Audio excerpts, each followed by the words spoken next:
క్రీస్తునందు ప్రియులు దేవుని పిల్లలని మీ అందరికీ క్రీస్తు నామములో శుభాభివందనాలు తెలియజేసుకుంటున్నాను. ఈరోజు కూడా బైబిల్ నుంచి కొన్ని ప్రాముఖ్యమైన విషయాలను మనం చదివి తెలుసుకుందాం.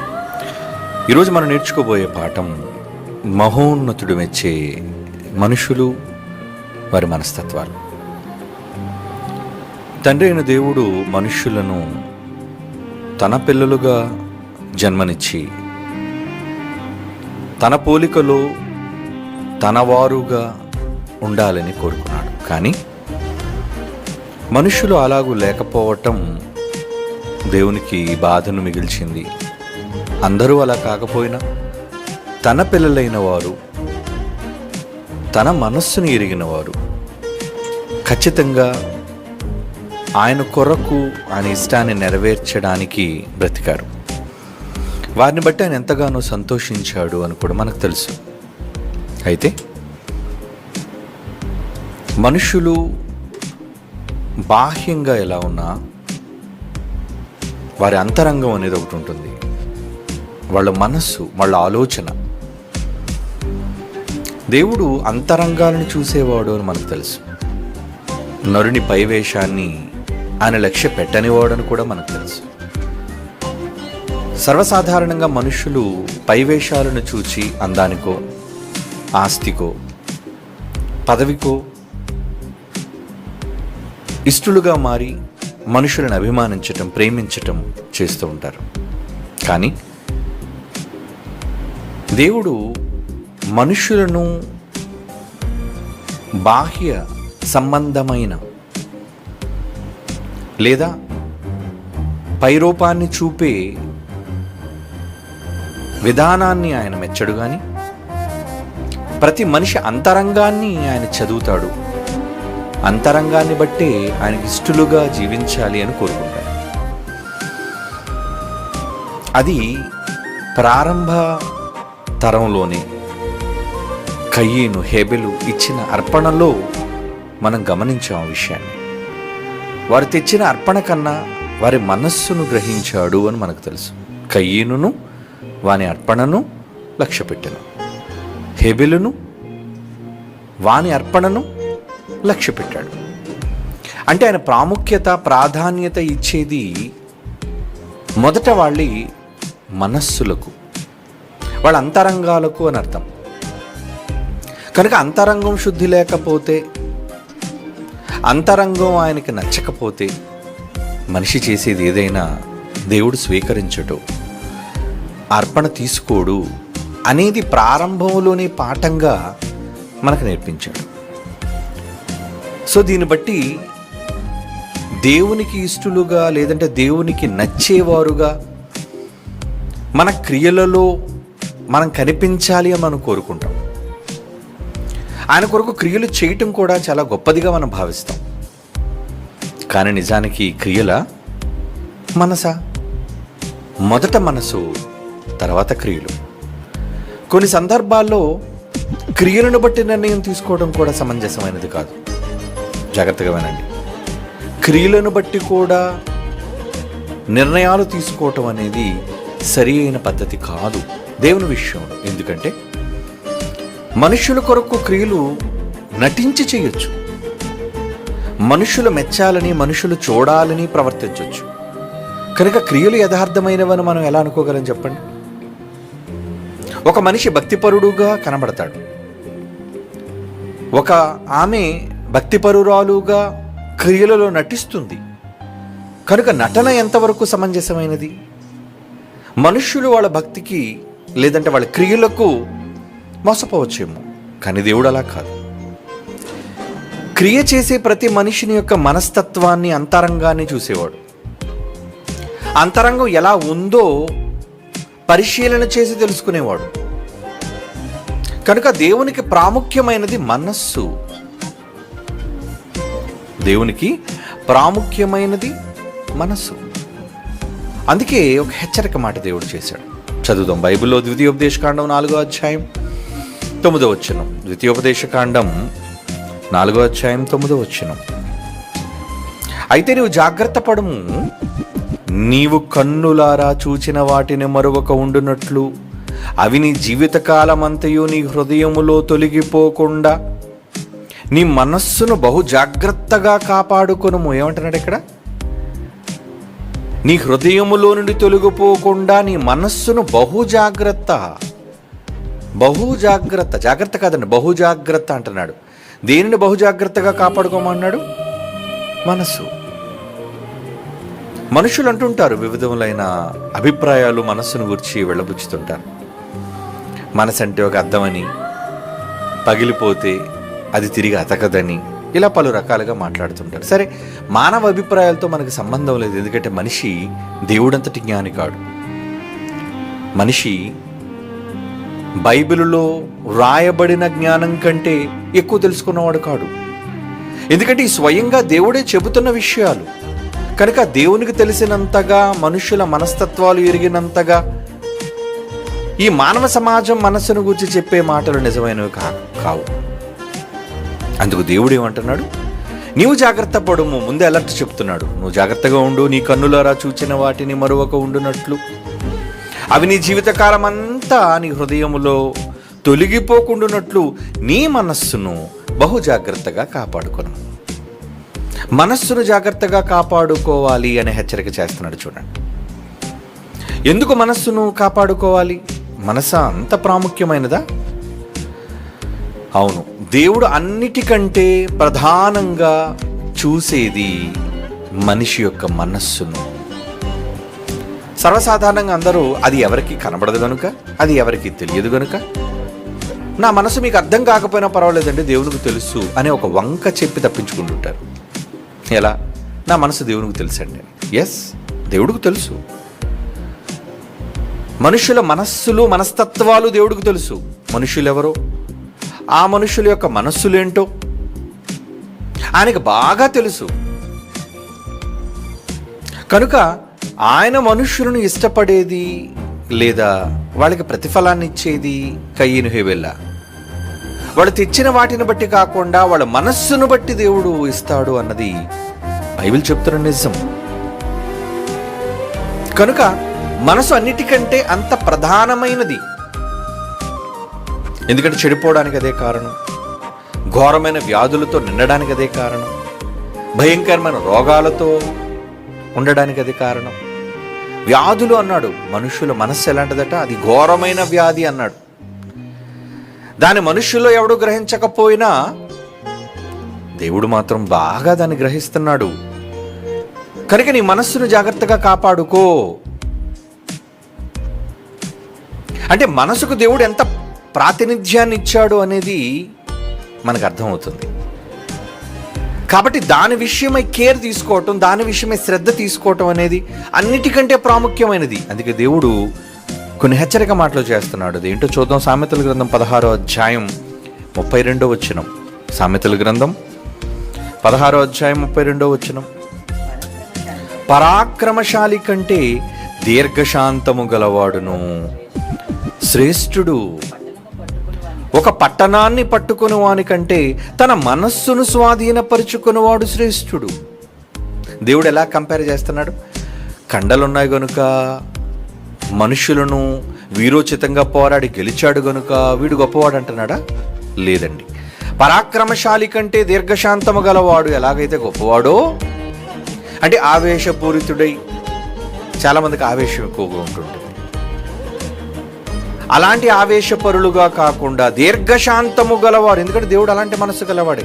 ఏమంటే దేవుడే మనుషుల్లాగా ఆవేశపరుడైతే ఈ పాటికి ప్రపంచం ఇలా పచ్చగా ఉండేది కాదేమోనండి. ప్రతి చిన్నదానికి మనిషిలా దేవుడు ఒకవేళ అఫెండ్ అయి, బాధపడి, కోపపడి ఉంటే ఈరోజు దేవుడిని కాదన్న వాళ్ళు, బైబిల్ని వ్యతిరేకించిన వాళ్ళు, ఆయన గురించి చెడ్డగా మాట్లాడేవాళ్ళు సమాజంలో బ్రతికుండేవాళ్ళు కారేమో. కనుక ఇంకా లోకంలో ఇలాంటి వారందరినీ దేవుడు భరించగలుగుతున్నాడు అంటే ఆయన దీర్ఘశాంతము గలవాడు అని రాయబడింది. అది మన తండ్రి లక్షణం. అంటే తండ్రికి ఎలాంటి లక్షణం ఉందని బైబిల్ చెప్తుంది? దీర్ఘశాంతం. కనుక ఆయన చాలా శ్రేష్ఠుడు. ఇక పట్టణము పట్టుకునే వారికంటే ఒక పట్టణాన్ని పట్టుకోవడం అంటే చిన్న విషయమా? ఒక పట్టణాన్ని స్వాధీనం చేసుకోవడం అంటే చిన్న విషయమా? ఎంత బలగం ఉంటే కానీ ఒక పట్టణాన్ని స్వాధీనపరుచుకోగలడు చెప్పండి. అలాంటి అంత బలము ఉన్నవానికంటే మనస్సును స్వాధీనపరుచుకున్నవాడు. ఇదేంటి? ఒక పట్టణం అంటే జనం, వాళ్ళ అభిప్రాయాలు, వాళ్ళ బలాలు, వాటన్నిటిని అధిగమించి కంట్రోల్ చేయడం గొప్పదా, మనస్సును కంట్రోల్ చేయడం గొప్పదా? ఒక పట్టణాన్ని కంట్రోల్ చేయడం కన్నా ఒక మనిషి మనస్సును కంట్రోల్ చేయడమే గొప్ప అంటున్నాడు చూడండి. అంటే దేవుడిచ్చే ప్రాధాన్యత మనస్సుకు. ఎందుకంటే అంత తొందరగా సులువుగా కంట్రోల్ అయ్యేది కాదు. అందరూ అంత సులువుగా మనస్సును స్వాధీనపరుచుకున్నవారు కారు. మనస్సు స్వాధీనం అంటారు. ఇక రెండో మాట అదే సామెతల గ్రంథంలో 25వ అధ్యాయం 28వ వచనాన్ని చదువుకున్నాం. సామెతల గ్రంథం 25వ అధ్యాయం 28వ వచనం. ప్రాకారము లేక పాడైన పురము ఎంతో, తన మనసును అణుచుకొనలేనివాడు అంతే. ఏమండి? ఒక పెద్ద ప్రాకారం లేకుండా ఉన్నదనుకోండి, ఒక బౌండరీ ఉంటేనే కదండి ఏ జంతువులు, శత్రువులు ఒక పురంలోనికి రాలేరు, ఒక కోటలోనికి రాలేరు, ఒక ఊరిలోనికి రాలేరు. అందరికీ ఓపెన్గా ఉంటే వెంటనే ఏమవుతుంది? అది పాడైపోతుంది. ఎవరు పడితే వాళ్ళు చొరబడతారు, అందులో శత్రువులు రావచ్చు, వెంటనే అది పతనం ప్రారంభం అవుతుంది. అంటే శత్రువుల ఎంట్రీ వలన పతనం జరుగుతుంది.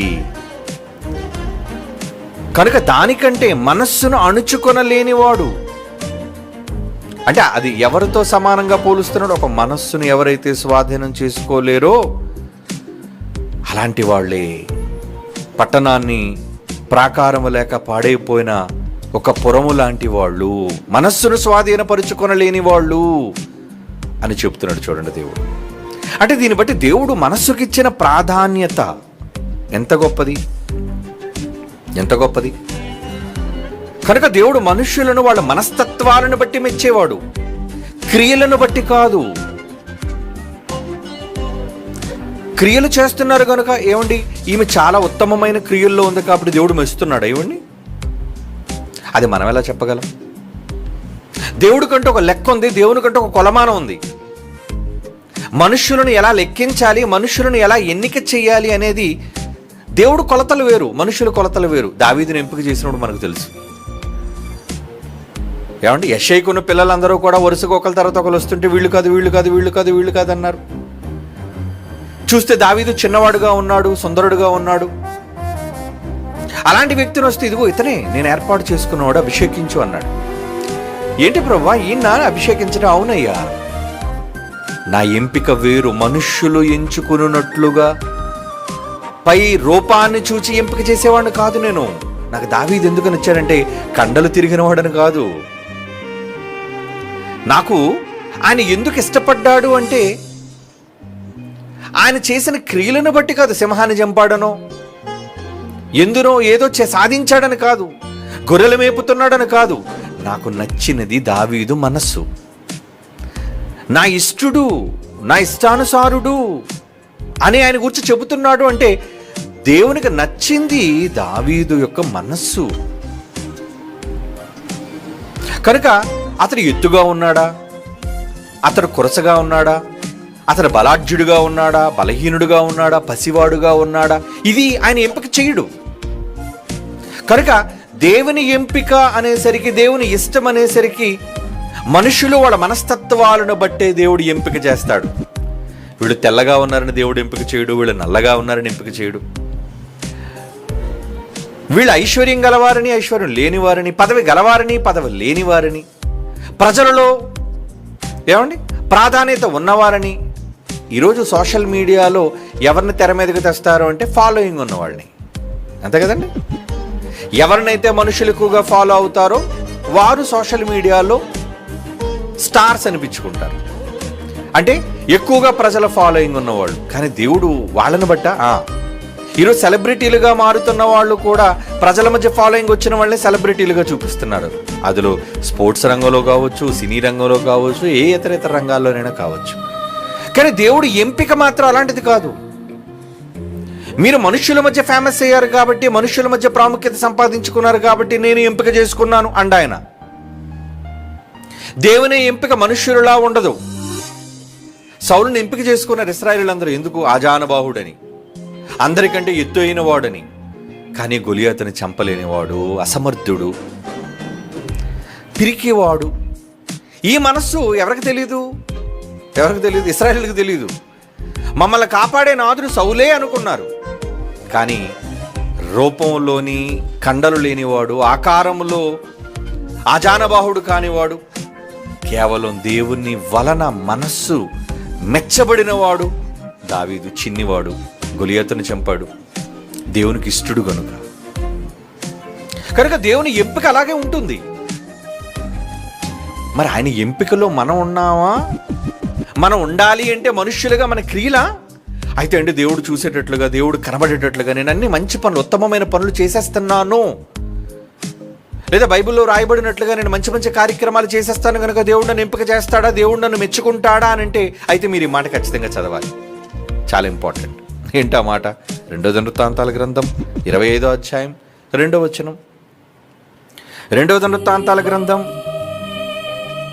25వ అధ్యాయం 2వ వచనం అమజ్యా గురించి చెప్తున్నాడు. చూడండి ఇక్కడ ఏమండి, 2 దినవృత్తాంతముల గ్రంథం 25వ అధ్యాయం 2వ వచనం. అతడు యెహోవా దృష్టికి యథార్థముగా ప్రవర్తించను. వెరీ గుడ్, మంచి సర్టిఫికెటే ఉంది. యెహోవా దృష్టికి ఎలా ఉన్నాడంటే అమజ్యా? యథార్థం, చాలా మంచివాడు, యథార్థముగా ప్రవర్తించను. కానీ ఇక్కడ చూడండి, మరలా చిన్న మెలికి పెడుతున్నాడు. నువ్వు నా దృష్టికి ప్రవర్తన విషయంలో, ప్రవర్తన అంటే క్రియలే కదండి. నీ పనులన్నీ బాగున్నాయ్యా, నీ ప్రవర్తన కూడా బాగుందయ్యా. ప్రవర్తన అంటే ఏంటి? ఎదుట మనిషి దగ్గర మనం చూసేది అదే కదా. ప్రవర్తన ఎలా ఉంది, ఈమె ప్రవర్తన ఎలా ఉంది, ఈయన ప్రవర్తన ఎలా ఉంది. ప్రవర్తనను నమ్మి మోసపోయేవాళ్ళు చాలామంది ఉంటారు. ప్రవర్తన చూచి మోసపోయేవాళ్ళు చాలామంది ఉంటారు. ప్రవర్తనను చూచి బుట్టలో పడేవాళ్ళు కూడా చాలామంది ఉంటారు. ఆ రోజు పెళ్లి చేసుకునేటప్పుడు చాలా తలదించుకుని ఉందండి. కానీ తర్వాత నన్ను తిరుగుబాటు చేస్తుందని ఆ రోజు నేను గ్రహించలేకపోయాను. ఆ రోజు నేను పెళ్లి చూపుల్లో చూసేటప్పుడు అందగాడుగా, మంచివాడుగా నాకు కనబడ్డాడే కానీ వీడిలో ఇంత రాక్షసుడు ఉన్నాడని నేను గ్రహించలేకపోయాను అని చెప్పుకునే మనుషులు ఎందరో మనకు తెలుసు. అంటే వాళ్ళందరూ ఎంపిక దేన్ని బట్టి జరిగింది? వాళ్ళ మనస్సులను బట్టి కాదు సుమా. దేన్ని బట్టి? Only physical appearance. వాళ్ళ యొక్క బాహ్య అలంకరణ కావచ్చు, రూపం కావచ్చు, దేహదారుఢ్యం కావచ్చు, అందచందాలు కావచ్చు. అంటే వాళ్ళ ఎంపిక కన్నులకు కనిపించే దాన్ని బట్టి, లేదంటే ఆ రోజు శుతిమెత్తగా మాట్లాడమని, తలదించుకోకుండా, ఎత్తుకోకుండా సమాధానం ఇవ్వటం కానివ్వండి. ఎప్పుడు తలదించుకుని మాట్లాడతారా?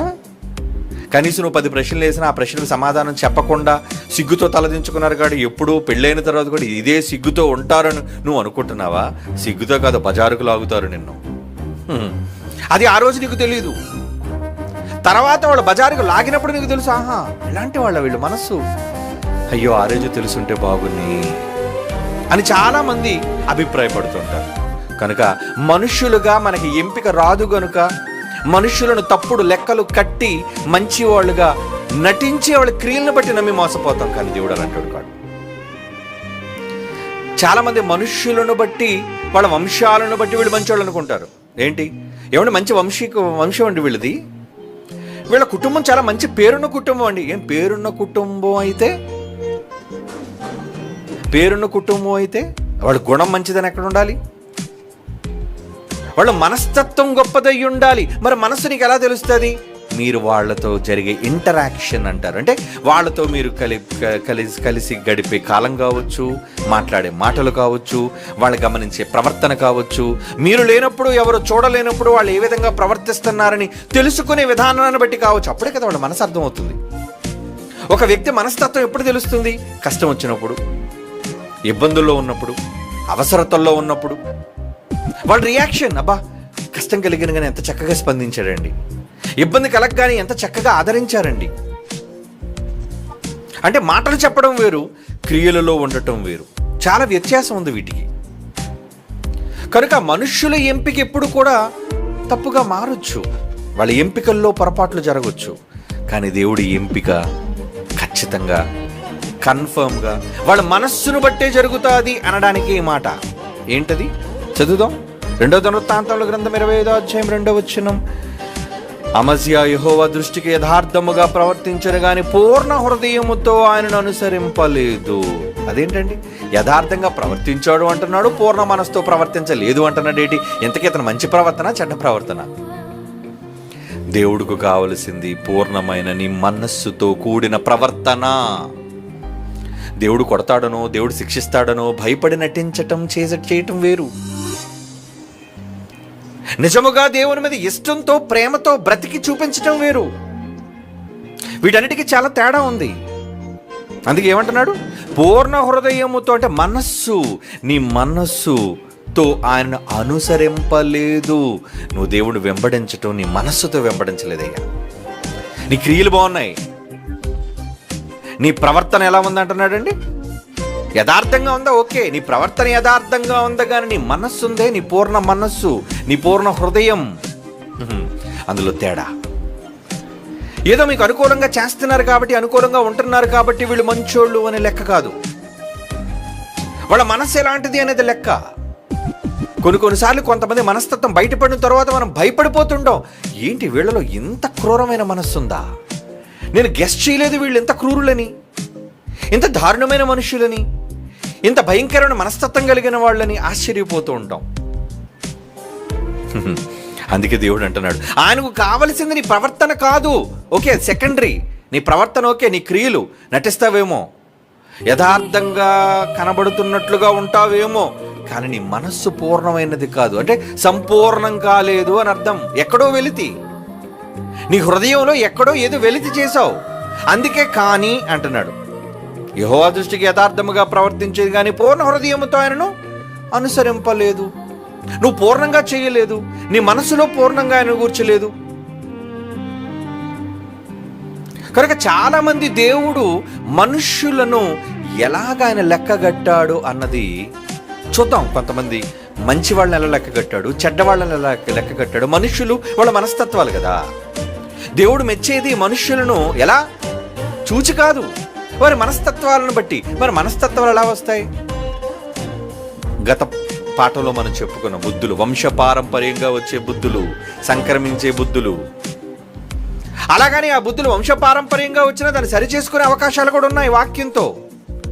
నీ తాత తండ్రులు చెడ్డవాళ్ళు కావచ్చు, నువ్వు మంచివాడుగా బ్రతకగలిగే అవకాశం వాక్యం ద్వారా దేవుడు నీకు ఇచ్చాడు. నీ మనస్సు మారిపోతుంది, నీ మనస్తత్వం మారిపోతుంది. అలా మారగలవా? అలా ఉండాలని దేవుడు కోరుకుంటున్నాడు. కనుక దేవుడు మెచ్చే మనస్తత్వాలు ఏంటో మనుషుల్లో, అంటే పూర్వీకుల్లో, మన పితరులలో, బైబిల్లో రాయబడిన వారిలో ఎలాంటి వారు ఉన్నారో ఒకసారి మనం బైబిల్ని తెరిచి చూద్దాం. సంఖ్యాకాండం 14:24. సంఖ్యాకాండం 14:24. నా సేవకుడైన కాలేబు మంచి మనస్సు కలిగి. కాలేబు అంటే ఎవరు? లక్షల మంది ఐగుప్తు దేశంలో బానిసరకపు వ్యవస్థ నుండి విడుదల చేయబడి బయలుదేరితే అందులో ఇద్దరు ఎక్కడ చేరారండి? కనాను దేశం, దేవుడు చేసిన వాగ్దాత్త దేశంలో ప్రవేశించిన వారు యెహోషువ, కాలేబు. ఇక యెహోషువ నాయకుడు మోషే అనంతరం. కానీ రెండో వ్యక్తి ఎవరటండి? కాలేబు అంటున్నాడు. చూడండి, నా సేవకుడైన కాలేబు మంచి మనస్సు కలిగి పూర్ణ మనస్సుతో నన్ను అనుసరించిన హేతువు చేత. ఎస్, అతని మనస్సు చాలా మంచిది. అతడు పోయిన దేశములో అతన్ని ప్రవేశపెట్టేదని ముందే చెప్పేశాడు. చూసారా? నువ్వు వెళ్ళిపోతావు. నువ్వు ఎక్కడికి వెళ్తావు? నేను ప్రవేశపెడతాను. నేను ఎక్కడికి ప్రవేశపెడతాను? పాలు తేనెలు ప్రవహించు కనాను దేశం. మోషేకు పాపం దక్కలేదండి. కాలేబుతో మోషే కూడా ఉన్నాడా? మోషే గారు కూడా కాలేబుతో ఉన్నారు. కానీ ఒక నాయకుడుకు దక్కలేని ఆ ప్రవేశం. అప్పటికే మోషే బ్రతిమాలుకున్నాడు, ప్లీజ్ అయ్యా నేను లోపలికి వెళ్తానయ్యా, నో ఇంకా మాట్లాడేది, వెళ్ళిపో. చాలాసార్లు మీకు చెప్పాను ఆ రిఫరెన్స్లు కూడా. అంటే దేవుడు ఆయన్ని ఇష్టపడలేదు. నువ్వు మాట్లాడొద్దు, ఇంకా చాలు, ఆపేయి, ఇంకా మరలా వెళ్తాననే సంగతి నువ్వు నాకు చెప్పొద్దు. లక్షల మందిని నడిపించిన నాయకుడు పక్కన పెట్టేశాడు ప్రవేశం లేకుండా. కానీ నమ్మకమైన మనస్సుతో కలిగిన వ్యక్తి ఎవరున్నారండి? నా సేవకుడైన కాలేబు మంచి మనస్సు అంటున్నాడు. చూడండి, మనిషి, అతని మనస్తత్వం దేవుడు చేస్తున్నాడు, దేవుడు చూస్తున్నాడు, దేవుడు ఎంపిక చేస్తున్నాడు. కాలేబు ఒక మంచి మనస్సు కలిగి పూర్ణ మనస్సుతో నన్ను అనుసరించిన కారణము చేత. ఎందుకు వెళ్ళాడు? ఏమండి, లక్షల మందిలో కాలేబు ఒక్కడిగా నిలబడి కనాను దేశంలో ప్రవేశించడం అంటే ఎన్ని రోగాలు రావచ్చు, ఎన్ని ప్రమాదాలు జరగవచ్చు, ప్రాణం పోవచ్చు. కానీ దేవుడు నిలబెట్టి, కాలేబు నీకు అవకాశం ఉంది నాయన, నేను తీసుకెళ్తున్నాను. ఎందుకు ప్రభువా? నీ మనస్సు నాకు నచ్చిందయ్యా. ఒక మనిషి కానీ మనస్తత్వం నేను మెచ్చాను, అందుకు ఎవరికి ఎంట్రీ ఇవ్వకపోయినా నీకు మాత్రం ఎంట్రీ ఇస్తాను. ఒక కనాను దేశంలోనికి ఎంట్రీ, ఎస్, అది చరిత్ర కాబట్టి కనాను దేశంలోనికి ప్రవేశం అన్నాడు. మరి పరలోక ప్రవేశం ఆలోచించండి. పరలోకంలోనికి ప్రవేశించాలంటే మనలో వెళ్ళేవాళ్ళు ఎంతమంది? వెళ్ళాలి అంటే మీ మనస్సు దేవుని ఎదుట సరి అయినదిగా పెట్టుకోవాలి. క్రియలలో నటించటం కాదు, మాటలలో నటించటం కాదు. మాటలలో చాలామంది తేనె కారిపోతుంటుంది, ప్రేమ కారిపోతుంటుంది. నటనలో చాలామంది తమ భక్తిని ప్రదర్శిస్తూ ఉంటారు. దానికి మోసపోయేవాడు కాడు దేవుడు. కనుక మనం పరలోక రాజ్యానికి వెళ్ళాలి అంటే దేవుడు ఏం మెచ్చితే కనానులోకి ఆ రోజు కాలేబును ప్రవేశపెట్టాడో మనల్లో కూడా అక్కడికి వెళ్ళాలి అంటే మనలో ఏం బాగుండాలి? ఏమండి, ఏం బాగుండాలి? మనస్సు, మనస్సు, మనస్సు. యెహోషువ గ్రంథం 14:9 యెహోషువ గ్రంథం 14:9 ఆ దినమున మోషే ప్రమాణం చేసి, నీవు నా దేవుడని యెహోవాను నిండు మనస్సుతో అనుసరించితివి గనుక. ఇక రెండో వ్యక్తి కోసం చెప్తున్నాడు, యెహోషువ కోసం. ఆ దినమున మోషే ప్రమాణం చేసి, నీవు నా దేవుడని యెహోవాను నిండు మనస్సుతో అనుసరించితివి గనుక నీవు అడుగుపెట్టు భూమి నిశ్చయముగా నీకును నీ సంతానమును ఎల్లప్పుడూ స్వాస్థ్యముగా ఉండున నేను. మోషేతో చెప్పించాడు, చెప్పు నా కొడుకు కోసం, యెహోషువ కోసం. ఎందుకంటే నిండు మనసు అయింది, మంచి మనసు. ఐ లైక్ హిమ్, ఆయన మనస్సు నాకు నచ్చింది. ఎవరి గురించి? యెహోషువ. నిండు మనసు అంటున్నాడు చూడండి. మొదటి సమూయేలు గ్రంథం 13:14 మొదటి సమూయేలు గ్రంథం 13:14 యెహోవా తన చిత్తానుసారమైన మనస్సు కలిగిన ఒకరిని అంటున్నాడు చూడండి. చిత్తానుసారమైన మనస్సు అంటే నా ఇష్టంలో, నా ఇష్ట ప్రకారంగా చేసేవాడు దావీదు కాబట్టి దావీదు నాకు ఇష్టమా? దావీదును ముందు ఎక్కడ మెచ్చుకున్నాడు? నా ఇష్ట ప్రకారం చేసేవాడని కాదు. అక్కడ ఇంకొక మాట అందుకే కలిపాడు చూడండి పాత నిబంధనలో. యెహోవా తన చిత్తానుసారమైన మనస్సు కలిగిన. చిత్తానుసారమైన మనస్సా అంటే ముందు చిత్తాన్ని అనుసరించేది ఏం కావాలి? మనసు. ఇప్పుడు మీ మనస్సులో, మన మనస్సులు ఎలా ఉండాలి చెప్పండి? దేవుడు ఎంపిక చేయాలి అంటే నీ మనస్సు బాగోవాలి. నిజం. తన చిత్తానుసారమైన మనస్సు కలిగిన ఒకరిని కనుగొని ఉన్నాడు. నీవు ఆజ్ఞాపించిన దాన్ని నీవు గైకొనకపోతేవి కనుక యెహోవా తన జనుల మీద అధిపతిగా నియమించును. 2వ దినవృత్తాంతాల గ్రంథం 34వ అధ్యాయం 2వ దినవృత్తాంతముల గ్రంథం 34వ అధ్యాయం 27వ వచనం 2వ దినవృత్తాంతముల గ్రంథం 34వ అధ్యాయం 27వ వచనం. ఇక్కడ యోషియాతో చెబుతున్నాడు ఏమని? నీ మనస్సు మెత్తనిదై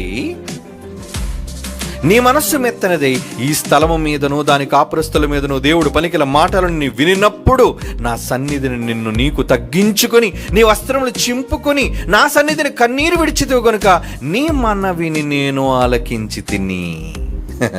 ఇన్ని యోషియా చేశాడంటే కారణం అతని మనసు ఎలా ఉందట? చాలా మెత్తని మనసయ్యా. కొంతమంది అంటారు, రే మరి అంత మెత్తగా ఉండకరా, ఈ కాలంలో మెత్తగా ఉండడం పని చేయదు. కానీ దేవుడికి ఏం కావాలి?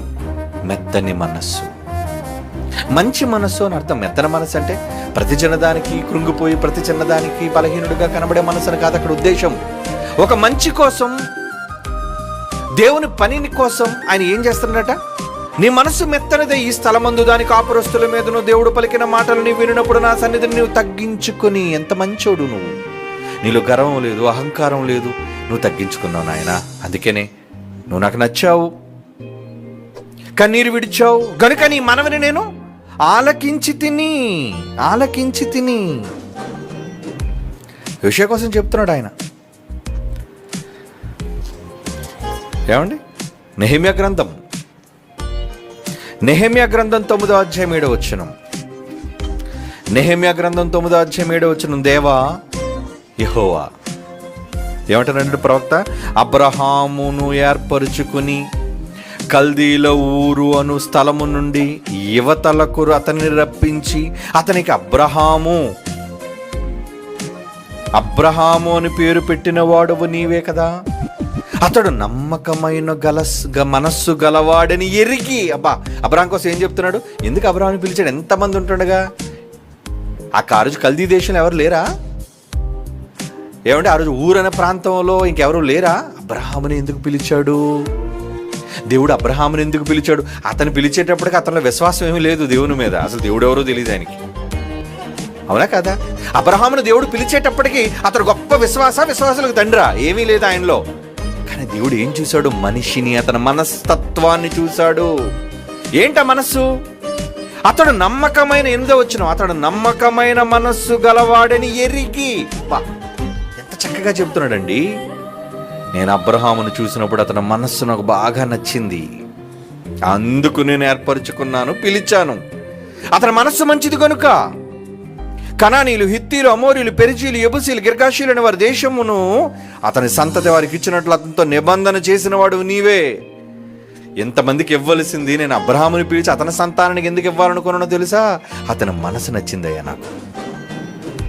అప్పుడప్పుడు నిజంగా ఇష్టపడాలి ఏమంటో తెలుసా? ఇదిగో, నీ అందం లేకపోయినా నీ మనస్సు నచ్చి నేను పెళ్లి చేసుకున్నాను అంటారు. నీ మనస్సు నచ్చి నేను ప్రేమించాను అంటారు. ఎస్, నిజంగా అంతరంగాన్ని చూచి ఇష్టపడేవాళ్ళు, అంతరంగాన్ని చూచి ప్రేమించేవాళ్ళు, అంతరంగాన్ని చూచి కోరుకునేవాళ్ళు ఎంతమంది ఉన్నారు చెప్పండి? బయట రంగుకు, ఛందస్సు, ఏమంటారు దాన్ని, వాళ్ళ యొక్క రూపురేఖలకు ఇష్టపడి ప్రేమించేవాళ్ళు ఎక్కువ మంది. 99.999 అందరూ అలాంటి వాళ్ళే. మన తండ్రి అలాంటి కాదండి. మనుషులను వాళ్ళ మనస్తత్వాలను బట్టి ఎంపిక చేసేవాడు కనుక అబ్రహాము నమ్మకమైన వాడు అట. అబ్రహాం ఎవరటండి? నమ్మకమైన వాడు. ఏమండి వీళ్ళంతా కూడా ఎవరు? వీళ్ళంతా కూడా దేవుడు మనస్సు చూసి ఎంపిక చేసిన వాళ్ళు, మంచోళ్ళు. ఇక చెడ్డోళ్ళ కోసం చూద్దాం. వాళ్ళు ఎలాంటి వాళ్ళు? సంఖ్యాకాండం 32వ అధ్యాయం 11వ వచనం. సంఖ్యాకాండం 32వ అధ్యాయం 11వ వచనం.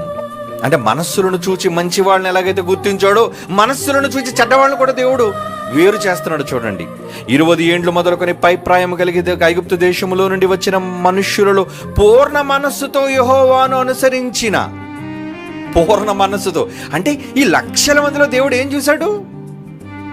మళ్ళా చదవండి. 20 ఏండ్లు మొదలుకొని పై ప్రాయం కలిగి ఐగుప్తు దేశము నుండి వచ్చిన మనుష్యులందరిలో లక్షల మంది బయలుదేరారు ఐగుప్తు దేశంలో మోషే నాయకత్వంలో.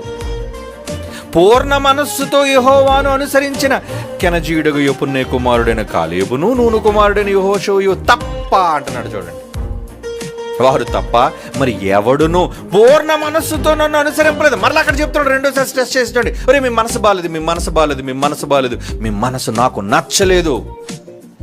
నచ్చలేందుకు ఏం చేశాడు దేవుడు? వాళ్ళందరినీ, వాళ్ళు మనసులు నచ్చలేందుకు ఏం చేశారు చెప్పండి? అరణ్యములో వాళ్ళు శవాలను రాల్చేశాడు. కఠినంగా అన్నాడు కదా మాట. వారి శవములు అరణ్యములో రాలిపోయిను అంటాడు. ఎందుకు రాలిపోయి? మనసులు నచ్చలేదు, వాళ్ళ మనస్తత్వాలు నచ్చలేదు. అది ఎలా ప్రభా? మరి ఎంతమంది నిన్ను ప్రేమించేవాళ్ళు కదా, నిన్ను పూజించేవాళ్లే కదా, నిన్నే దేవుడుగా కొలిచేవాళ్ళు కదా, కొలిస్తే కొలవనీరా. వాళ్ళ మనస్సు నాకు నచ్చలేదు. నాకు కావలసింది సంఖ్యాబలం కాదు, నాకు కావలసింది నన్ను దేవుడుగా పూజించే కోట్ల మంది సంఖ్య కాదు. నన్నుగా ఇష్టపడి తమ మనస్సులో పూర్ణముగా మెచ్చుకునేవాళ్ళు నాకు కావాలి, పూర్ణముగా ప్రేమించే మనస్సులు కావాలి అంటున్నాడు. అంటే ఇప్పుడు చెప్పండి, ఎందుకు దేవుడు ఫిల్టర్ చేసేసి ఇద్దరినే పంపించాడు? కనాన దేశంలో 20 ఏళ్ళు పైబడిన వాళ్ళలో ఇద్దరా? ఎందుకు బయలుదేరారు? దేశాన్ని స్వతంత్రించుకోవడానికి. మరి ఎందుకు ఇవ్వలేదు? వాళ్ళ మనస్సులు నచ్చలేదు కాబట్టి. ఎంతమంది మీ మనస్సులు నచ్చలేదా? వాళ్ళ మనస్సులు యథార్థమైనవిగా దేవుడు కనబడలేదు. అంటే ఈ ప్రయాణంలో వాళ్ళే రాలిపోయినప్పుడు పరలోకానికి వెళ్ళే ఈ ప్రయాణంలో మన మనస్తత్వాలు బాగోలేకపోతే మనం కూడా రాలిపోతాము. భయపడాలి మీరు. అంటే ఇప్పుడు మీరంతా దేన్ని బాగు చేసుకోవాలి? మన మనస్సులను బాగు చేసుకోవాలి. మన మనస్సులు దేవుని ఎదుట యథార్థమైనవిగా ఉంచుకోవాలి. లేదంటే పరలోక రాజ్య ప్రవేశం అరుదు, బహు కష్టం. వెళతామనుకొని ఓవర్ కాన్ఫిడెన్స్తో ఉంటారు. నేను కాకపోతే ఎవరు వెళతాను, మత్తయి సువార్త 7:21-22 వచనంలో చెప్పినట్లుగా ఆయన నామాన్ని దెయ్యాలను వెళ్ళగొట్టాం, ఆయన నామాన్ని అద్భుతాలు చేసాం. మనం కాకపోతే ఎవరు వెళ్తాం? గొప్ప గొప్ప కార్యాలు చేసే వాళ్ళందరూ కూడా ఇలాంటి ఏమంటారు దాన్ని, ఓవర్ కాన్ఫిడెన్స్తో ఉంటారు. అంటే మా కాకపోతే ఎవరికి వస్తుంది పరలోకం, అలాంటి వాళ్ళు పోగొట్టుకుంటారు. చిన్నప్పుడు మన నీతిగా చదువుకున్నాం, ఏమని? కుందేలుకి తాబేలుకి పోటీ పెట్టారట. అవునా? కుందేలుకి తాబేలుకి పోటీ. కుందేలు ఎక్కడా, తాబేలు ఎక్కడా?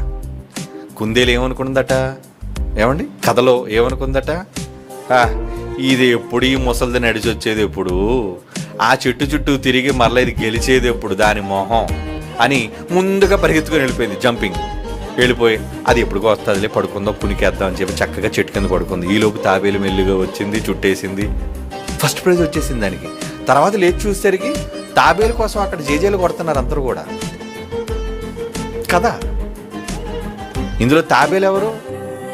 మంచి మనస్సు కలిగిన వాళ్ళు, అహంకారం లేని వాళ్ళు, మామూలుగా మనలాట. ఏమండి తాబేలుగా ఉన్న నాకు వడిగా పరిగెత్తే కుందేలతో పోటీ ఏంటండి అనుకోలేదు. తాబేలు ఏమనుకుంది? అందులో మనం నేర్చుకోవాల్సిన నీతి ఏంటి? తాబేలు అయితే ఏంటి, నేను మెల్లిగా వెళ్ళినా సరే ముందు పోటీలో మొత్తం నిలబడతాను అనే కాన్ఫిడెన్స్ గొప్పది అంది. అవునా కదా? మరి పరలోకానికి వెళ్ళి ఈ రేసులో మీకేమైనా కాన్ఫిడెన్స్ ఉందా? ఓవర్ కాన్ఫిడెన్స్ ఉంది, కాన్ఫిడెన్స్ లేదు. కాన్ఫిడెన్స్ ఉంటేనే వెళ్తారు, ఓవర్ కాన్ఫిడెన్స్ ఉంటే వెళ్ళరు సుమా. మనలో చాలా మందికి ఓసీ ఎక్కువ, అంటే ఓవర్ కాన్ఫిడెన్స్ అని. వెళ్ళిపోతానులే నేను పరలోకి, నేను ఎంత భక్తుడిని, నేను ఎంత భక్తురాలని తెలుసా మీకు? నేను వెళ్ళకపోతే గేట్లలో తెరిచేస్తాడు దేవుడు. Come on my son, my queen, come on. అక్కడికి వెళ్ళిన తర్వాత తాబేలు పరిస్థితి కాదు నీది, కుందేలు పరిస్థితి. ఏడ్చుకుంటూ వచ్చింది పాపం. ప్రభువా గేట్ తీవా, పోరా. ఎవరు నువ్వు? పందెంలో ఓడిపోయావు, పో. అలాగే అక్కడ బయలుదేరిన వాళ్ళందరిలో దేవుడు ఏం చూశాడు? ఓవర్ కాన్ఫిడెన్స్ చూశాడు. పద పద పద వెళ్ళిపోదాం, కనాన్ వెళ్ళిపోదాం పద. మనసు సరిగ్గా ఉంచుకోలేంది, స్థిరంగా దేవుని పైన పెట్టుకోలేంది, అహంకారంతో నిండిపోయింది. ఎలా వెళ్తారు?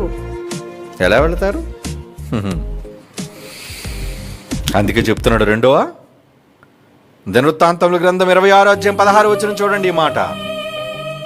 రెండవ దినవృత్తాంతముల గ్రంథం 26:16. అయితే అతడు స్థిరపడిన తరువాత అతడు మనస్సును గర్వించి, ఉజ్జియా కోసం చెప్తున్నాడండి. ఉజ్జియా మనస్సును గర్వించి చెడిపోయెను. మనస్సును గర్వించి, గర్వం ఎక్కడొచ్చేసింది అంటే ఉజ్జియాకి? పోన్లే కదా, దేవుడు ఏదో కనికరించాడు, నీకు కావలసింది నీకు ఇచ్చాడు. ఇచ్చిన తర్వాత నువ్వు ఎలా ఉండాలి? అహం వచ్చేసిందా? గర్వం వచ్చేసిందా? వచ్చినందుకు ఏమైంది? మనస్సును గర్వించి చెడిపోయెను. అతడు ధూపపీఠం మీద ధూపము వేయుటకై యెహోవా మందిరంలో ప్రవేశించి తన దేవుడైన యెహోవా మీద ద్రోహము చేయగా ద్రోహిగా మారిపోయాడు. చూడండి ఉజ్జియా. భక్తులు కూడా, దేవుని చేత మెప్పు పొందిన వాళ్ళు కూడా ఏమైపోయారండి? దేవుని పట్లే ద్రోహం చేసేవాళ్ళుగా మారిపోతున్నారు. మనం ద్రోహులు కావద్దరా, మనం దేవుడు కోరుకున్నట్లుగానే ఉందామరా. అందుకే బైబిల్లో దేవుడు ఈ మాటలు రాయిస్తున్నాడరా మన మంచి కోసం. కేవలం మనల్ని ప్రేమించి ముందుగా మనం వెళ్ళబోయే లోకం కోసం దేవుడు చేస్తున్న హెచ్చరికలు ఇవన్నీ. వెళ్ళకపోతే ఎలా? పొందకపోతే ఎలా? ఆలోచించండి. ఏం చేశారట? అతడు స్థిరపడిన తర్వాత, మొత్తానికి నీకేదో దేవుడు ఒక స్థిరపైన మనస్సుని ఇచ్చాడు. ఇచ్చిన తర్వాత మనస్సును గర్వించి, నీ మనసు చెడిపోయింది ఉజ్జియా, చెడిపోయావు నువ్వు అని చెబుతున్నాడు. చూడండి దేవుడు. 2 దినవృత్తాంతముల గ్రంథం 12:14. మనుషులు వాళ్ళ మనస్తత్వాలను దేవుడు ఎలా ఎంపిక చేస్తున్నాడు, దేవుడు ఎలా తీర్పు తీరుస్తున్నాడు, దేవుడు ఎలా వారి పట్ల వాళ్ళ డెసిషన్, వాళ్ళ ఫైనల్ డెసిషన్ ఎలా చెప్తున్నాడు చూడండి. 2 దినవృత్తాంతముల గ్రంథం 12:14. రెహబాము తన మనస్సును యెహోవాను వెతుకుటయందు నిలుపుకొనక చెడు క్రియలు చేశాను. ఏంటి వీటిలో మనసును ఎందుకు కలుపుతున్నాడు? మనసు కోసం ఎందుకు చెప్తున్నాడు? దేవుడు చూసేది మనస్తత్వాన్ని అయ్యా, నీ గుణం, నీ మనస్తత్వం. నీవు మనిషిగా దేవుడు చూడటం లేదు, నీ మనస్సును చూస్తున్నాడు. ఎలాంటి వాడు నువ్వు? ఎలాంటి దానవు నువ్వు? నువ్వు ఎలా ఉండాలి అనుకుంటున్నావు? ఇలా మనుషులు అనుకున్నట్టుగా ఉంటే నువ్వు పొందలేవు. దేవుడు కోరుకున్నట్లుగా ఉంటే నువ్వు పొందగలవు. రెహబాము తన మనస్సును యెహోవాను వెతుకుట యందు నిలుపుకొనక, అంటే మన మనసు దేని మీద ఉండాలి చెప్పండి? ఇప్పుడు యెహోవాను వెతకటం వెతకటం వెతకటం వెతకటం. అంటే దేవుడు ఎక్కడున్నాను బయటికి వెళ్ళి ఆకాశం వైపు చూడడం కాదు వెతకటం అంటే. నీ పనుల్లో దేవుని వెతకాలి, నీ క్రియల్లో దేవుని వెతకాలి, నీ మనస్సులో దేవుని వెతకాలి. ఎప్పుడు ఆయన పనుల మీద నీ ధ్యాసం ఏముండాలి? నీ ధ్యానం ఎవరి మీద ఉండాలి? నీ ధ్యాస ఎవరి మీద ఉండాలి? దేవుని మీద వెతకాలి. ఎక్కడ దేవుడి పనులు? దేవుడి పని ఎక్కడుందని వెతుక్కుని వచ్చేవాళ్ళు ఎంతమంది అండి? దేవుడి పనులు ఎక్కడున్నాయో నాకు చెప్పండి అని అడిగేవాళ్ళు ఎంతమంది అండి? అక్కడే బయటపడుతుంది వాళ్ళ మనస్సు. కొంతమంది చూడండి, పిలవకుండానే వచ్చి పని చేస్తారండి. చాలామంది పిలవకుండా వచ్చి పని చేస్తారండి. కొంతమంది పిలిచి పిలవాలండి వాళ్ళు, రండి రండి చెయ్యండి, పిలిస్తే చేస్తారు. కొంతమంది పిలిచినా రారండి. అంటే ఏంటి? చెయ్యమని అడిగినా చెయ్యరండి. ఇలాంటి మనస్తత్వాలు కలిగిన వాళ్ళు దేవుడు ఎలా ఎంపిక చేస్తాడు అనుకున్నారు చెప్పండి? ఒకవేళ అలాంటి మనసు మనలో ఏమైనా అయితే జాగ్రత్తగా చెక్ చేసుకోవాలి మనం. ఇలాంటి అహంకారమైన మనస్సు నాలో ఏమైనా ఉందా? దేవుడికి వ్యతిరేకమైన విరోధమైన మనస్సు నాలో ఏమైనా ఉందా? నా మనస్సు నేను ఏమైనా గర్విస్తున్నానా? ఇవి మీరు ఆలోచించుకోవాలి, మనమంతా ఆలోచించుకోవాలి. లేదంటే ఆ లోకంలోనికి మనం వెళ్ళలేము. కనుక చాలా దారుణమైన మనస్తత్వాలు బైబిల్లో ఉన్నాయి. అలాంటి మనస్తత్వాల్లోనికి మనం జారిపోకుండా జాగ్రత్తగా మనం కాపాడుకోవాలి. కీర్తనల గ్రంథం 12వ కీర్తన 2వ వచనం. కీర్తనల గ్రంథం 12వ కీర్తన 2వ వచనం. అందరూ ఒకరితోనొకరు అబద్ధములాడుదురు, మోసకరమైన మనసు గలవారి ఇచ్చకములాడు పెదవులతో పలుకుదురు. ఏం మాట్లాడుకుంటారట? ఇద్దరు కలిసి ఉండి మంచి దేవుని గురించిన మాటలు మాట్లాడతారా? నలుగురు సహవాసంలో కూర్చొని ఏం మాటలు మాట్లాడుకుంటున్నారు? దేవుని గురించి మాట్లాడుకుంటున్నారా? అందరూ ఒకరితోనొకరు అబద్ధములాడుచు, వీళ్ళు చెప్పేది అబద్ధం, వినేది అబద్ధం, మాట్లాడేది అబద్ధం, అబద్ధములాడుదురు, మోసకరమైన మనస్సు గలవారై ఇచ్చకములాడు పెదవులతో పలుకుతారు. ఇచ్చకాలు ఆడుతారట. ఇచ్చకాలు ఎంతసేపు వాళ్ళకి నచ్చింది వీళ్ళు చెప్పడం, వీళ్ళకి నచ్చింది వాళ్ళు చెప్పడం. ఇలా ఒకరి ఇష్టాలు ఇచ్చకాలు మాట్లాడుకోవడం ఉంటుందండి. ఇలాంటి వాళ్ళుగా ఉంటే మోసకరమైన మనస్సు.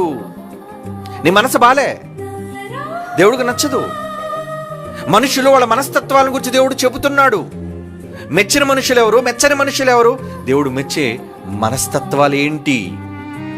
మహోన్నతుడు మెచ్చే మనస్తత్వం ఎలా ఉంటుంది, ఏది కావాలని కోరుకుంటున్నాడు అనేది బైబిల్లో రాయబడింది కదా, మనం చదవాలి కదా. సామెతల గ్రంథం 16వ అధ్యాయం 18వ వచనం. సామెతల గ్రంథం 16వ అధ్యాయం 18వ వచనం. నాశనమునకు ముందు గర్వము నడుచును, పడిపోవటకు ముందు అహంకారమైన మనస్సు నడుచును. పడిపోవడానికి ముందు ఏం మనస్సు ఉంటుందటండి? అహంతో కూడిన మనస్సు, అహంకారమైన మనస్సు. సామెతల గ్రంథం 25వ అధ్యాయం 14వ వచనం. సామెతల గ్రంథం 25వ అధ్యాయం 14వ వచనం ఏమంటున్నాడు? కపట మనస్సుతో దానమిచ్చి డంబము చేయువాడు వర్షము లేని మబ్బును గాలిని పోలి ఉన్నాడు. ఎలా ఉన్నారటండి? వాళ్ళు కపట మనస్సుతో దానమిచ్చి. నువ్వు దానం చేసావు కానీ మనసు బాగాలేదేమి? ఇదిగోండి దేవుని కోసం ప్లీజ్ పేరు చదవడం మర్చిపోకండి. కపట మనస్సుతో దానమిచ్చి డంబము చేయవాడు అంటే గొప్పలు చెప్పుకునేవాడు. నేను ఎంత ఇచ్చాను అంత ఇచ్చానని. ఏమండి, మీరు అడగకుండా పేర్లు చదవడం తప్పు కాదులేండి, కానీ అడిగి మరీ పేరు చదివించుకోవడం డంబముగా చెప్పేవాడు, డంబముగా చేసేవాళ్ళు. దానమిచ్చి డంబము చేయవాడు వర్షము లేని మబ్బును గాలిని పోలినవాడు అంటున్నాడు చూడండి. అటువంటి మనసా? డంబమైన మనస్సు, కపటమైన మనస్సు, ఏమండి మోసకరమైన మనస్సు. ఇలాంటి మనస్సులతో ఏమైనా ఉన్నారా? అయితే మీరు దేవుడు మిమ్మల్ని ఎంపిక చేయడు. మరి ఏమండి చెప్పండి, ఎలాంటి మనస్సు కలిగి ఉంటే దేవుడు మనల్ని ఎంపిక చేస్తాడు పరలోకానికి? మహోన్నతుడు మెచ్చుకునే మంచి మనస్సు ఎలా ఉంటుంది? రాయించాడు దేవుడు బైబిల్, చదువుతాం మనం. ఏమంటున్నాడు? కీర్తన గ్రంథం 34వ కీర్తన 18వ వచనం. కీర్తన గ్రంథం 34వ కీర్తన 18. విరిగిన హృదయము గలవారికి యెహోవా ఆసన్నుడు, నలిగిన మనస్సు గలవారిని ఆయన రక్షించును. హృదయం అన్న మనసు అన్న ఒకటేనండి. ఏమంటున్నాడు ఇక్కడ? విరిగిన హృదయం వాళ్ళకి యెహోవా ఆసన్నుడు. దేవుడు మెచ్చేది ఎవరిని మెచ్చుతాడు? ఎవరిని మెచ్చుకుంటాడట? నీ మనసు ఇరిగిపోయింది కదా నాయన. ఏమంటే దేని మీద ఇరిగిపోవటం? కొంతమంది అంటారు, నాకు వాళ్ళ మీద మనసు ఇరిగిపోయిందండి. మనుష్యుల మీద మనసు విరుచుకుంటే నీకేం కాదు. మనుష్యుల మీద మనసు విరిచేసుకునే వాళ్ళు ఉంటారు, దానివల్ల ఏం ప్రయోజనం? విరిగిన మనస్సే దేవునికి ఏమంటే విరిగిన హృదయము గలవారికి యెహోవా ఆసన్నుడు. అంటే దేని మీద విరిగిపోయింది మనసు? నాకు ఈ వ్యక్తి మీద విరిగిపోయిందండి, నాకు ఈమె మీద విరిగిపోయిందండి, ఆయన మీద విరిగిపోయిందండి అని మాట్లాడుకునే వాళ్ళు ఉంటారు కదా. అలా మనుష్యుల మీద మనసు విరిగిపోతే కాదండి, లోకము మీద మనసు ఇరిగిపోయిందా మీది? చెప్పండి, ఎవరి మీద మనసు ఇరిగిపోయింది? బంగారం మీద విరిగిందా? లోకం మీద విరిగిందా? ఆస్తుల కోసం విరిగిందా? పేరు ప్రఖ్యాతల కోసం విరిగిందా? అహంకారం కోసం విరిగిందా? ఇలా చాలా రకాలైన స్టెప్స్ ఉంటాయి. వీటి కోసం మీ మనసు విరగొట్టుకోండి. ఏంటి?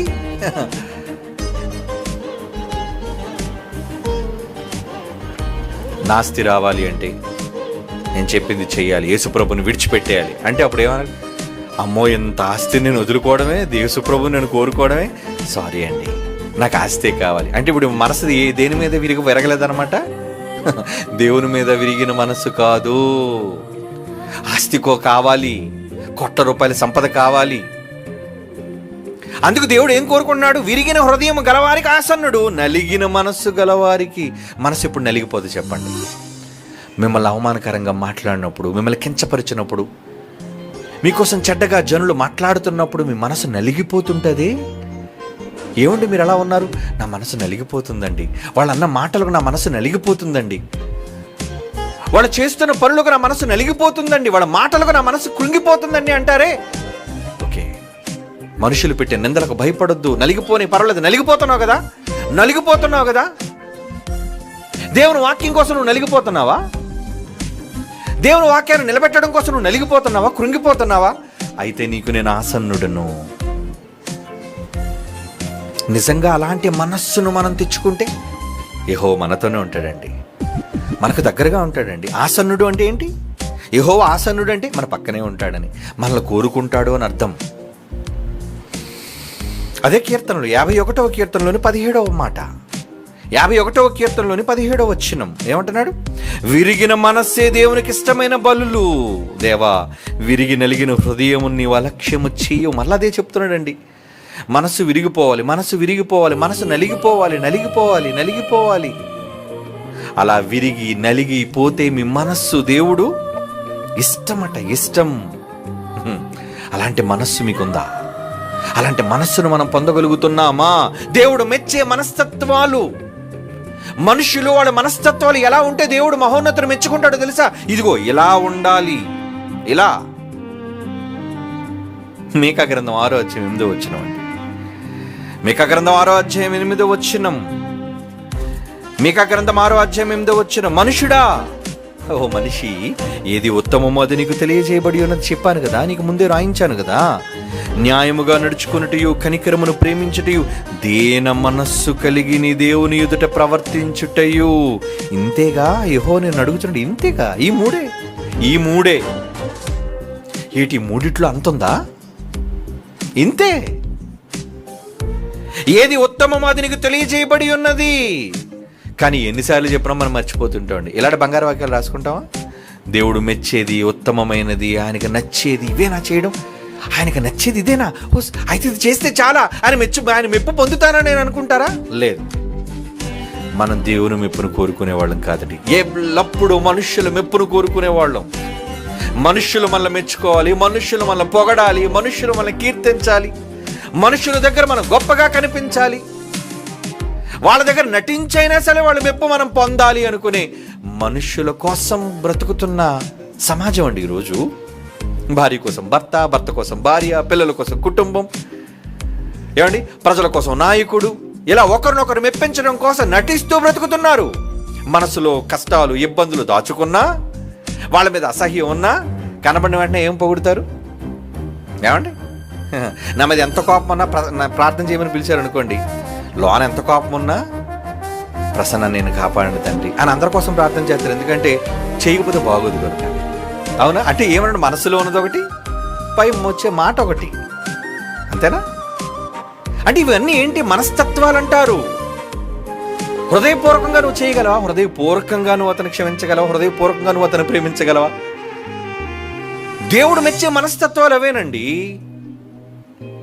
మనుషులకు అర్థం కావట్లేదు. చిన్ని స్వల్ప విషయాలు అర్థం కాకపోవటం వల్ల, స్వల్ప విషయాల్లో తప్పిపోవటం వల్ల పెద్ద పరలోకాన్ని వాళ్ళు పోగొట్టుకుంటారు. మర్చిపోకండి. చిన్న విషయంలో తప్పిపోతే పరలోక రాజ్యాన్ని కోల్పోతాము. పరలోకాన్ని కోల్పోవడానికి పెద్ద నేరం అవసరం లేదండి. చిన్ని నేరం చేస్తే చాలు, దేవునికి విరుద్ధమైన చిన్ని పని చేస్తే చాలు, పరలోకాన్ని పోగొట్టేసుకుంటాం. అంటే ఎలా చెప్పాలి కదా, మీతోని చెప్పాలి కదా. పరలోకాన్ని ఎలా పోగొట్టేసుకుంటామండి? ఎన్ని వాక్యాలు విన్నా, దేవుని కోసం ఎన్ని మంచి మాటలు నేర్చుకుంటున్నా, ఎన్ని సంవత్సరాలుగా భక్తి జీవితంలో బ్రతుకుతున్నామని అనుకుంటున్నా, సహోదరుని చూచి ద్వేషిస్తున్నాం అనుకోండి. ఏంటా ద్వేషం?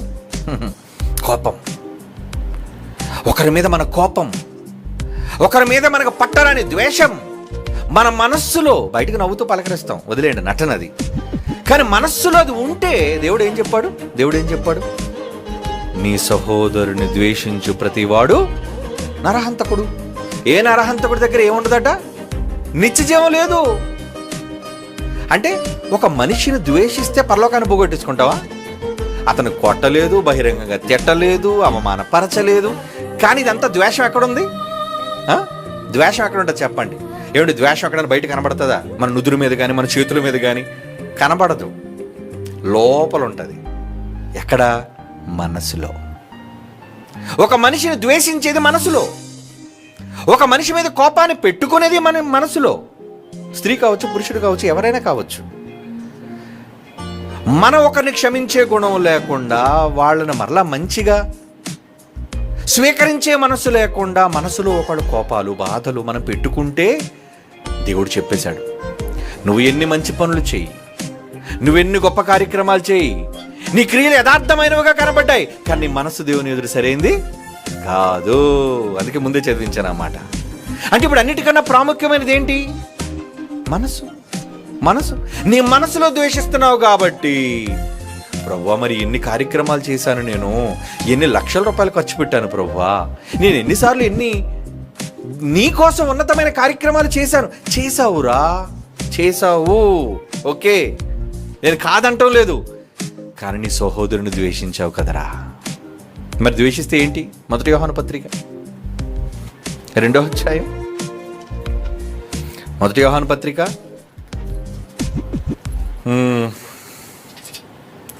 1 యోహాను పత్రిక 4వ అధ్యాయం 20. 1 యోహాను పత్రిక 4వ అధ్యాయం 20వ వచనం. ఎవడైనను నేను దేవుని ప్రేమించుచున్నానని చెప్పి తన సహోదరుని ద్వేషించిన ఎడల అతడు అబద్ధికుడగును. 1 యోహాను పత్రిక 3వ అధ్యాయం 15వ వచనం. 1 యోహాను పత్రిక 3వ అధ్యాయం 15వ వచనం. తన సహోదరుని ద్వేషించువాడు నరహంతకుడు. ఏ ద్వేషించేవాడైనా, స్త్రీ కావచ్చు, పురుషుడు కావచ్చు, ద్వేషించేవాడు ఎవరైనా సరే, ఏ ద్వేషించేవానిలోనైనా సరే ఏముండదట? నిత్య జీవం ఉండదట. అంటే పరలోకానికి వెళ్ళవా? ఇంటి చిన్న విషయంలో మనస్సులో ద్వేషం పెట్టుకోవడం వల్ల పరలోకాన్ని పోగొట్టేసుకుంటావా? మనస్సులో ద్వేషాన్ని పెట్టుకోవటం వల్ల చేజారిపోతున్న పరలోకం. కేవలం మనస్సులో ఎవ్వరికీ కనిపించకుండా మనిషిని మనసులో ద్వేషిస్తూ వాళ్ళని గూర్చి చిరాకు, వాళ్ళని గూర్చి అభ్యంతరం, వాళ్ళని గూర్చి బాధ, కష్టం ఉన్నప్పుడు, ద్వేషం మనసులో ఉన్నప్పుడు ఏం జరుగుతుందటండి? పరలోకాన్ని పోగొట్టుకుంటున్నాం. కనుక చిన్న విషయాలకి ఎందుకండి మనం మహాలోకాన్ని పోగొట్టుకోవడం చెప్పండి? దేవుడు అదే అంటున్నాడండి. మీకా గ్రంథంలో ఏమంటున్నాడు? ఏది ఉత్తమమో అది నీకు తెలియజేయబడి ఉంది కదా నాయన. న్యాయముగా నడుచుకో, కనికరమును ప్రేమించు. కనికరం అంటే నీ సహోదరుని ద్వేషిస్తావా? ద్వేషించవుగా. కనికరమును ప్రేమించుటయు, దేన మనస్సు కలిగిన దేవుని ఎదుట ప్రవర్తించుటయు, ఇంతే కదా యెహోవా నిన్ను అడుగుచున్నాడు. ఇవేనండి దేవుడు కోరుకుంటున్నాడు. దేవుడు కోరుకున్నవి ఇవేనండి. కనుక దేవుడు మనుష్యులను వాళ్ళ మనస్తత్వాలను దేని బట్టి చెప్పండి అంగీకరించగలుగుతున్నాడు? దేని బట్టి అంగీకరించగలుగుతున్నాడు? కీర్తనల గ్రంథం 78వ కీర్తనలోని 6వ వచనం ప్రియులారా. కీర్తనల గ్రంథం 78వ కీర్తనలోని 6, యథార్థ హృదయులు కాక దేవుని విషయమై స్థిర మనస్సు లేని వారే తమ పితరుల వలె తిరుగుబడకయు మూర్ఖతయు తిరుగుబాటును గల ఆ తరమును పోలి ఉండకయు వారు ఆయన ఆజ్ఞలను గైకొనున్నట్లు ఆయన యాకోబు సంతతికి శాసనములు నియమించెను, ఇశ్రాయేలు సంతతికి ధర్మశాస్త్రం అనుగ్రహించెను. మన పితరులు తమ పుత్రులకు దాన్ని తెలుపవలనని వారికి ఆజ్ఞాపించెను. యథార్థ హృదయులు కాక దేవుని విషయమై స్థిర మనస్సు లేని వారే. వాళ్ళంతా ఎందుకు తొట్టిల్లారు? వాళ్ళు ఎందుకు పడిపోయారు? దేవుని ఎదుట స్థిరమైన మనస్సు వాళ్ళకి లేకపోవటం. అవునండి. అందుకు దేవుడు ఏమంటున్నాడు? పూర్ణ హృదయముతో. దేవుడు ఏమన్నాడు? అన్నిటికంటే ముఖ్యమైన ప్రధానమైన ఆజ్ఞ ఏంటది? నీ దేవుడైన యెహోవాను. ఫస్ట్ కమాండ్మెంట్, క్రొత్త నిబంధనలో దేవుడిచ్చిన మొట్టమొదటి ఆజ్ఞ, అన్నిటికంటే ప్రాముఖ్యమైన ఆజ్ఞ ఏంటది? నీ పూర్ణమైన మనస్సుతో యెహోవాను సేవించటం. నీ పూర్ణమైన మనస్సుతో నువ్వు చెయ్యగలిగితే ఆ పూర్ణంలో ఇవన్నీ ఉంటాయండి. ఏంటవి? జాలి, దయ, కనికరం, కరుణ, మంచి, ప్రేమ, ఇవన్నీ ఆ మనస్సులో ఉంటాయి. ఇవన్నీ ఆ మనస్సులో ఉంటే దేవుడు నీతో ఉంటాడు. దేవుడు నీకు స్వర్గాన్ని ఇస్తాడు. దేవుడు నిన్ను ప్రేమిస్తాడు. దేవుడు నిన్ను క్షమిస్తాడు. దేవుడు నిన్ను హక్కును చేర్చుకుంటాడు. ఇవన్నీ జరగడానికి దేవుడు కోరుకున్న మనస్తత్వాలవి రాయించాడు. ఇన్ని ఇప్పుడు చదువుకుని నేను మాటల్లో దేవుని మనస్తత్వం కాదా మనం చదివింది? మనుషుల మనస్తత్వాలు ఎలా ఉండాలనేది కదండి ఆయన అడిగింది. కనుక మనస్సుతో, పూర్ణ మనస్సు, పూర్ణంగా చెప్పాలి. నీ మనస్సులో ముందు నేను ఉండాలి. నీ మనస్సులో నేను చెప్పినవి చెయ్యాలి. నువ్వు బయట క్రియల్లో చేసి నీ మనస్సులో లేదు అనుకో. కొంతమంది మనస్సులో లేకపోయినా చేస్తారండి. మనస్సులో లేకుండా చేయడం ఎలాగా? అన్నం తింటున్నాడు, పిల్లలు ఇష్టంగా తినలేను. రే, మనసు పెట్టి తినరా, మనసు పెట్టి చదవరా, మనసు పెట్టి చెయ్యిరా. కొంతమంది పని చేసేటప్పుడు కూడా చూడండి, మనసు లేకుండా చేస్తుంటారండి ఏదో పని. అప్పుడు ఏమంటారు? మనసు పెట్టి చెయ్యి. కూర ఎందుకు బాగాలేదు ఈరోజు? భార్య మనసు పెట్టి చేయలేదు, మనసు పెట్టి చేస్తే బాగుంటుంది అంటారు కదా. అంటే ఏదైనా ఒకరికి ఇష్టలుగా ఉండాలి అంటే మనస్సు పెడితే ఇష్టంగా మారిపోతుంది అది. మరి దేవునికి సరే మనుషులు ఇష్టాలు వదిలేయండి, మనకు ప్రాముఖ్యమైనది దేవుని ఇష్టం కదా, దేవుని మెప్పు కదా మనకు కావాలి. మనుషులు సంతోషపరచడానికి ఎంతగా ప్రయత్నపడుతున్న మనం, మనకి నిత్య జీవాన్ని ఇచ్చే మన తండ్రిని గురించి ఎందుకు మనం ఇష్టపూర్వకంగా ఆయన ఇష్టాన్ని చేయలేకపోతున్నాం? మన మనస్సును ఎందుకు ఆయన కోరుకున్నట్లుగా ఉంచుకోలేకపోతున్నాం? మనుషులు మనస్తత్వాలు దేవుడు మెచ్చుకునేటట్లుగా ఎందుకు ఉండలేకపోతున్నాం? రాయించాడు కదా. చిన్న వాటిలో ఎందుకు తప్పిపోతున్నాం చెప్పండి? తప్పిపోయి ఎందుకు నిత్య జీవాన్ని పోగొట్టుకుంటున్నాను చెప్పండి? అది ఇప్పుడు మనకు అర్థం కాదు. కన్ను మూసిన మరుక్షణం, మన తుది శ్వాస ఆగిపోయిన మరుక్షణం అర్థమవుతుంది. ఏమని? అయ్యో, నా మనసు దేవుని ఎదుట సరైందిగా కాకుండా బ్రతికాను, నేను నటనలో బ్రతికాను, చాలా రకాలైన మనస్సులతో నేను బ్రతికాను. అందుకే నేను ఈరోజు పరిస్థితికి వచ్చేసాను. అందుకే చివరిగా ఈ మాట చదువు. ఎఫ్ఎస్సీ పత్రిక 6వ వచనం. ఎఫెసీయులకు రాసిన పత్రిక 6వ అధ్యాయం 6వ వచనం. మనుష్యులను సంతోషపెట్టువారు చేయనట్లు కంటికి కనబడుటకే కాక. మనుషులందరూ ఇలాగే చేస్తారు, చూడాలని, మెచ్చాలని. క్రీస్తుకు దాసులమని ఎరిగి దేవుని చిత్తమును మనఃపూర్వకముగా, అంటే మనస్సుతో మనఃపూర్వకముగా జరిగించుచు మనుష్యులకు చేసినట్లు కాక ప్రభువునకు చేసినట్లే ఇష్టపూర్వకంగా చేయనదులు. ఇష్టం ఉండాలి, నటనొద్దు, కోపాలు ద్వేషాలొద్దు. ఏం కావాలి మనకి? ఏం కావాలంటున్నాడు? మనుష్యులను సంతోషపెట్టువారు చేయనట్లు వాళ్ళు చేస్తారు. కంటికి కనబడుటకే కాక, చాలా మంది చూడాలని చేస్తారు, కనిపించాలని చేస్తారు. అలా వద్దు. క్రీస్తుకు దాసులైతే మీరు ఏం తెలుసుకోవాలి? దేవుని చిత్తమును మనస్సుపూర్వకముగా, అంటే మనఃపూర్వకం అంటే మనస్సుతో అని అర్థం. మనస్సుతో జరిగించుచు, మీ మనస్సుతో జరిగించాలి. ఏమండి, ఇష్టమైన వాళ్ళు వడ్డించేటప్పుడు ఇష్టం లేని వాళ్ళు వడ్డించేదని తేడా ఉందా లేదా? ఇష్టమైన వాళ్ళు వడ్డిస్తే వేసుకోండి వేసుకోండి ప్లీజ్ వేసుకోండి అంటారు. ఇష్టమైన టప్ అని కొడుతున్నారు అనుకోండి ప్లేట్లోని, తెలిసిపోద్ది, వాళ్ళు మొహం చూస్తే తెలిసిపోద్ది వీళ్ళకి పెట్టే మనస్సు లేదండి, చాలండి ఇంకా అవసరం లేదండి. పెట్టేటప్పుడు మనస్సు కావాలి, చేసేటప్పుడు మనస్సు కావాలి, దేవుని కొరకు చేసేటప్పుడు. అదే అంటున్నాడు, మనుషులకు చేసినట్లు కాక ప్రభువుకు చేసినట్లు ఇష్టపూర్వకముగా సేవ చేయండి. హోల్ హార్టెడ్ అంటారు దాన్ని, పూర్ణ మనస్సుతో నువ్వు చేయటం. అదే దేవుడు మెచ్చే మనుష్యుల మనస్తత్వాలు. ఆ మనస్తత్వాలు నింపుకుందాం రా, అలాగుంటేనే పరలోకం వెళతాం రా. ఓకే, కళ్ళు మూసుకొని ప్రార్థన చేసుకుందాం. పరిశుద్ధుడైన తండ్రి దేవా, మా మనసులు ఎలా ఉండాలో అన్నది మీ మనసులోని మాటలు ఈ గ్రంథంలో రాయించారు. అది తెలుసుకున్న మేము మీకు ఇష్టలుగా జీవించే భాగ్యాన్ని దయచేయండి. మా అందరి పట్ల మీరు చూపుచున్న అపారమైన ప్రేమ, కరుణ అన్నిటిని బట్టి కృతజ్ఞతాస్తుతులు మీకు చెల్లిస్తూ క్రీస్తు యేసు వారి అమూల్యమైన నామములో ఈ ప్రార్థన మీకు సమర్పించుచున్నాము తండ్రి. ఆమేన్.